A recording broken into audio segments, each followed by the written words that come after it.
دۆستانی بەڕێز هیوادارم کە زۆر باش بن ئومێدەوارم کە لە هەر گۆشەکردنارێکی دنیا هەن سەرحاڵ بن دوور بن لە دەردوو بەڵا ڕاستیەکەی ویستم هەروە چەند دەقیقەیە قسەکەم لەسەر ئەم مەسەلەی کە لە فەڕەنسا ئەوەی کە دادگا عێراق بردیەوە و وەستاندنی نەوت لە هەرێمی کوردستانەوە بۆ دەرەوە لە ڕێگەی تورکیاوانەوە بەهەرحاڵ ئەوەی کە خەڵک بەڕاستی زۆری خەڵک پێی خۆشە ئەوەشی کە پێی ناخۆشە سەرانی پارتی وێشێتی نوویسم ئەلێرەوە سەرنجی خۆم بە کورتی بۆ هەموو لایەک بەیان بکەم. زۆر جار ئەم وێشێتی و پارتیە خەڵکیان گەیەنتە ئەو قەناعەتەی کە حتا لە ڕووی نێت کە باسی نیشتیمان بکات. یعنی وایان کردووە بە کاروکردەوەکانیان کە ئینسان هیچ شانازیەشی نەمێنێ بۆ نیشتیمانەکەی بۆ زێدی خۆی بۆ ئەو شوێنی کە لێدا لەدایک بووە. پرسیارەکە ئەوەیە بۆچی زۆربەی خەڵک تەمەنا ئەکەن ئەم چوارچێوەیە کە ناوی هەرێمی کوردستانە ئەسڵن نەبێنێت؟ بۆچی زۆربەی خەڵک خۆشحاڵە بەڕاگرتنی نەوت؟ لە بەرامبەرە بۆچی سەرانی پارتی وێشێتی پێیان ناخۆشە؟ لە مەسعود بازانیەوە بیگرێ هەتاوەکو بنەماڵی تاڵەبانی هەتا حەمەی حاجی مەحموود هەتا هەموو ئەو دزوو جەردانە هەتا هەموو ئەوانەی کە سوء ئیستیفادەیان لەم هەرێمە و لە نەوت و لە هەموو شتێکی کردووە ئەوانە بۆ خۆی پێیان ناخۆش. بۆ ئینسانی عاقڵ بەڕاستی هاوکێشەکە ڕوونە. 32 ساڵە سەرخان و ژێرخانی ئەم کۆمەڵگایە بۆ ئەوان بووە و هیچ شتێکیشی بۆ خەڵکی کوردستان نەبووە. نەوت زەویەکانی قاچاقچێتیەکانیان بەرهەمەکانی ناوخۆ هەر هەموو ئەمانە بۆ خۆیان بووە و بڕێکی کەمیشیان داوە بە کۆمەڵێک کەسی دەوریان بۆ ئەوەی بیان پارێزن. واتە ئەوی ژۆک و مەمرۆمەژی وەکو حرەز ڕایان گرتوون بۆ ئەوەی کە خۆیان پێ بپارێزن. عەزیزانی من، ئینسان بە سروشت ئینتیمای بۆ شتێک نامێنێ کە بەشی ئەوی تێدا نەبێ، کە لە ناو خۆیدا جێگای نەکاتەوە. بۆچی مرۆڤ خۆشەویستی دایکی فڕێنادا؟ بۆ قەت ناتوانێ وازی لێبنێ هەروە بە ئاسانی، چونکە بۆ لەبەرەی کە لە ناو خۆیە چەندین مانگهەڵی گرتووە و بە بەشێک لە خۆی ئەزانێ. خاچێک نیشتیمانێ تۆ فڕێ بداتە دەرەوەی خۆی، تۆ کوێیت خۆش بوێ، چیت خۆش بوێ، تۆ ئینتیمات بۆ چی هەبێ؟ بەڕاستی دەسەڵاتێک هەموو شتێکی بۆ خۆی بێ و هیچیشی بۆ ئەو خەڵکە نەوێ، خەڵکی بۆچی ئاواتی داڕوخان و ڕسوابوونی بۆ ئەم دەسەڵاتە نەبێت؟ ئەمە لۆژیکە، ئەمە بە هیچ جۆرێک گفتوگۆ هەڵ ناگرێ. بەڕاستی نیشتیمان بە خەون و خەیاڵ بە وەهم نابێت، بۆ واقع بێ کە بەشەرەکان لەسەری ئەژین. ئەوانەی دائنیشن کە نان نێبی خۆن مەترێ ئەزنێ سەیدا بنیشن ئیدعای نیشتیمان چ نیشتمان پەروەریەکەن لە باشین حاڵەتە. بەڕاستی ئەوانە لای من کۆمەڵێک گەمژەی سیاسین. خاک هیچ شتێک نییە ئەگەر ئینسانەکان کە لەسەری ئەژین کە ئەی پارێزن بە گیان و بەدڵ کە ئەویش شتێک بدا بە ئینسانەکان.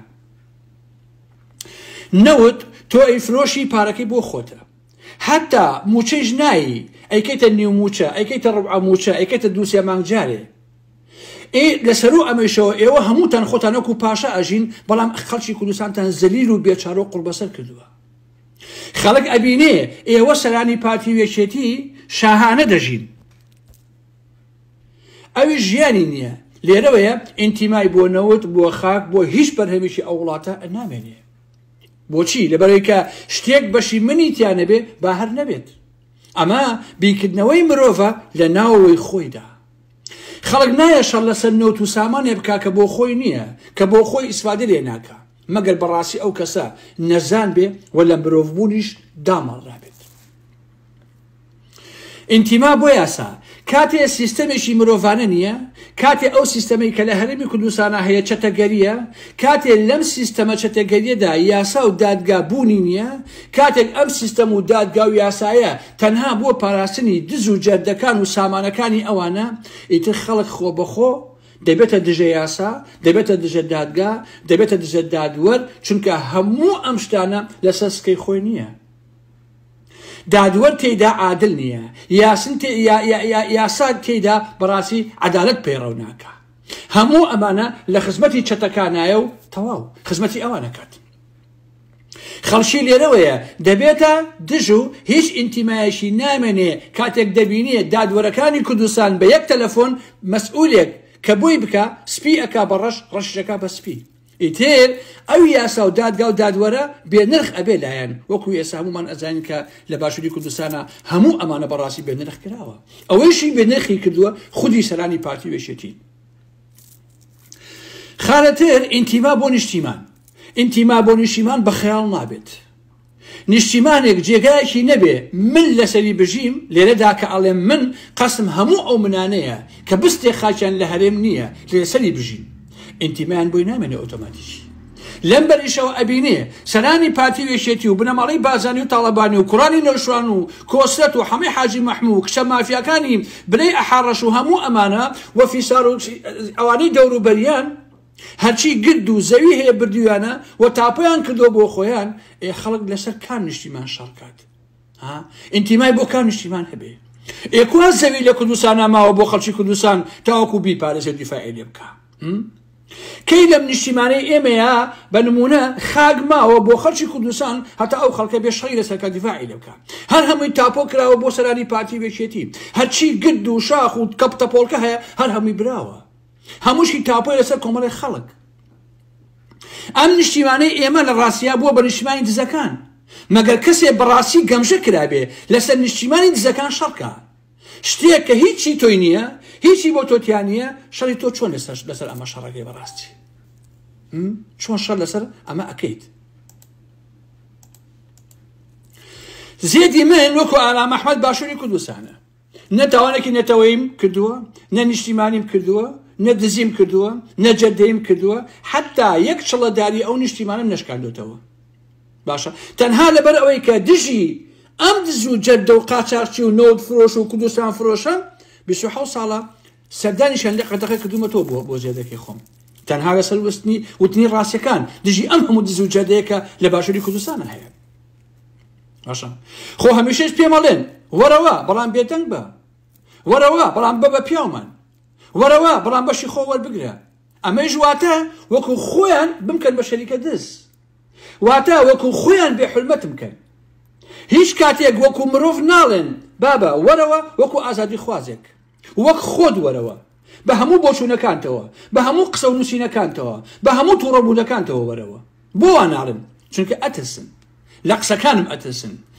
کالم ئەترسن لە خودی خۆم نەوەکو ئارام ئەحمەد بەڵکو لەوتنی حەقەتەکان ئەترسن ئەمانە لەوتنی ڕاستی ئەترسن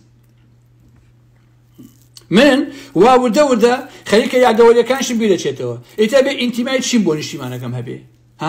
نیشتیمانەکەم کە کۆمەڵێک دزیان بردویانە بۆ خۆیان بۆچی دەبێ لە کاتێک کە مافی پیاسەیەشی ئازادانم نییە نەو نیشتیمانەیە من بڵێم بژی نیشتیمان چۆن شتی وایە بێ کێ هەیە چاوەڕوانی ئەوە بکە لە من بنمونە کە منەکان بە تەواوی معنە زۆرن نەوت و خاشی وڵات و هەتا دوایی دەبێ بنەماڵەی بازانی و کوڕونەوەکانیان پیاوەکانیان سەرانی پارتی بنەماڵەی تاڵەبانی خۆیان دەوروبەریان کوڕانی نەوشوا مستەفا و کۆسەت و هەمەی حاجی مەحموود سەرانی ئەم حیزبان دیفاعی لێ بکەن ئەبێ ئەمانە شەی لەسەرکەن چونکە هەموو خێر و بێرەکەی بۆ ئەوان بووە خۆ بۆ ئێمە بۆ خەڵکی کوردستان نەبووە تا خەمی ئەوە بخۆین کە تخوا با لە دەستی نەدەین ناکرێتەوە خەم بۆ شتێ بخۆی کە هیچی هینی تۆ نییە ئێستا کە عێراق لە ڕێگەی یاساوە ناهێڵێ نەوتی هەرێم لە ڕێگەی تورکیا بفرۆشێ دەبێت ئەو دزانەی سەرەوە خەمبار بن نەک خەڵک ئەمە لۆژیکە و ئەمە یاسای ژیانە بەڕاستی خەڵکی ئێمە ئەبێ لەم ڕاستە تێ بکات لەم ڕۆژانە تەلەفۆنێکم بۆ هات لە برادەرێکەوە لە کاگارام من کەسێکی خزمم لە مەنتیقەی کەلار و ئەوانە لەسەر کێشەیەک وەرحاڵ زیندانی کراوە و ئەبێ بیبن بۆ زیندانی کانی گۆمەی کوێ لە سلێمانی ئەڵێ پیان و توین ئەو سیارەی کە ئەیبا بۆ ئەوێ هینی پۆلیسە هی هەرچێکی وتوانە ئێمە بەنزینمانێ ئەبێ خۆشتان بەنزینەکە بکڕن واتە کابرا ئەخەنە زیندانەوە ئەیبەن بۆ سلێمانی ئەبێ خاوەنی ئەو کەسی کە زیندانی ئەکرێ یا زیندانەکە خۆی بەنزین کرێ بۆ سیارەکە بیبا بۆ زیندان بۆ سلێمانی ئەوە چه دەسەڵاتێکە کاکە ئەوە چه حکمڕانیەکە لەو باشووری کوردستانە هەیە 32 ساڵی ڕەبەق تێپەڕێ ئێوە بەس خەریکی دزی و جەردەی ڕاوڕوتن هەموو وڵاتەکە تا بۆن تاڵان کردووە لەبەرەوە خەڵک پێی خۆشە بەڕاستی خەڵک پێی خۆشە ئێوە ئاساواتە نمێنێ لە منی ببیست خەڵک پێی خۆشە بەڕاستی ئەگەر خەڵکانێک ئەگەر ئێوەیان مزایدە بەسەر خەڵکەوەکەن بە ناوی نیشتیمان و ئادەم بابەتانەوە ئێوەواتان لە خەڵک کردووە کە خەڵی ڕقی لە هەر هەموو شتێ بێ ئەم نەفرەتیە یا ئەم ڕقانە ئێوە خوڵقاندووتانە کاتێک ئەبینی پاڤڵ و قوباتێک دێنەوە سەر حازری کە لە هەموو تەمەنیانە زیبکەیەکیان بۆ کورد نەتەقاندووە لە هەموو تەمەنیانە ئارەقیان نەکردوێتەوە کورە ئەسپەیەکیان نەکوشتۆ بۆ نمونە ئەبن بە خاوەنی هەر هەموو شتێ تۆ چ مەجبوری دابنیشی شەڵ لەسەر نەوت و غازی کوردستان کەیت و ئەلەم بابەتانە کاتێک هاوڵاتی وڵاتێک گێت دیفاع لە سامانی سەرخان و شێرخانی و کۆمەلگایەکە کە خۆشی ئیسفادەی لێ بکە هەلەوە تۆدا ئەنێشی چەندین ساڵە نەوتی ئەم وڵاتە هەڕاجەکە ئیفرۆشی بنەماڵەی بازانی و بنەماڵەی تاڵەبانی بۆ خۆی بەشیەکەن کۆمەڵێکیشی ئێن بەسەرەکی حیزبەت زەکانیتن لە ئیسلامی و هەتاوەکو چەپ و ڕاست و هەر هەمووی باش نییە خەڵکی ژێت مزاهرەیەکە بۆ ئەوەی لە ساڵەکە بەرمێ نەوتی بەنێ نایەنێ بە 250,000 دینار اینجا بێن نەوت ئێن ئەوش نایەن بەرە هەموو کەسێ بە پارێش خەڵک دیفاع خەڵک شەڕ لەسەر چی بکە بەڕاستی وڵاتەکەی من هەموو ژێرخانەکەی نەوت بێ ئێوە بڕۆن بیفرۆشن و تاڵانی کەن و بیخۆن بەڵام من بە 250,000 بەرمێنوتم دەست نەکەوێ بیژدەی ئای ئەوە نەوتەکە ناڵن بڕوا و دیفاعی لێ بکەن و ئەمە نیشتیمانەکەمان لە خەتەرەیە و ئەمە قسە قۆڕ و قسە پوچانە نایخوا بەڕاستی وەکو حەمەی حاجی مەحموو محەلەکەتان کاکە حەمەیە وەڵا ئاوەکەی دوکان و نازانم ئاویشێ ئەیگرینەوە ئەیگری تۆ چی لێکی کاکە مەگە خۆپی خۆیتەوە قمقم ئەینا لە کوێ دایانیم ئاوە ئەیگریتەوە زەحمەت نەبێ ئەیگریتەوە لە شکێشی بووەکە داگیری دەکات تەواو داگیری دەکات و یێتەوە هەتا تێڵۆ بیارەیە چی هەیە بەری پێ بگرێ کاکە چی هەیە خۆی بابەکوش لە پێناوی ڤێلاکانی شێخ ئەحمەدی نۆکان و پاڤڵ و قوباد و فڵان و فیسار و مەسعود و مەسعود و چی ئەلمە بەتەنە خۆ کاکە خەڵک گەمژە نییە چاوەکە خەڵک گەمژە نەکراوە باشە